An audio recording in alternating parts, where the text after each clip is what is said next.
काही लोकांना वाटलं होतं की माणसात जातीचं विष कालवून स्वतःची गादी नरम करतील, पण त्यांना काय माहित होतं की दिल्लीच्या जंतर मंतरवर डॉक्टर बाबासाहेब आंबेडकरांच्या विचारांचे ज्वालामुखी एकत्र येतील. बघा, नीट डोळे उघडून बघा, त्या वाढल्या जाणाऱ्या अन्नाला ना कुठली जात आहे, ना त्या तृप्त होणाऱ्या भुकेला कुठला धर्म आहे. तिथे कोणी कोणाचं गोत्र म्हणून एकमेकांना विचारत नाहीये, तर संविधानाने दिलेला माणूस म्हणून एकमेकांचे अश्रू पुसतायत. तुमच्या या नफरतीच्या बाजारामध्ये या मुलांनी माणुसकीचं दुकान थाटलंय.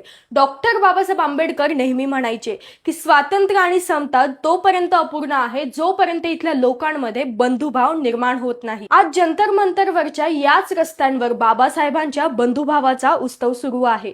तुम्ही कितीही जातीच्या भिंती उभ्या करा, पण जेव्हा या देशाच्या भविष्याचा विषय येतो तेव्हा इथला माणूस प्रत्येक भिंत तोडून एकत्र नक्की येणार. जर सर्वात श्रेष्ठ कुठला धर्म असेल तर तो आहे माणुसकी, मानवता, प्रेम, दया, करुणा, आणि हाच आहे आपला भारत देश. जर तुम्हाला हा व्हिडिओ आवडला असेल तर लाईक नक्की करा आणि शेअर करायला विसरू नका. जय भीम, जय संविधान, जय भारत.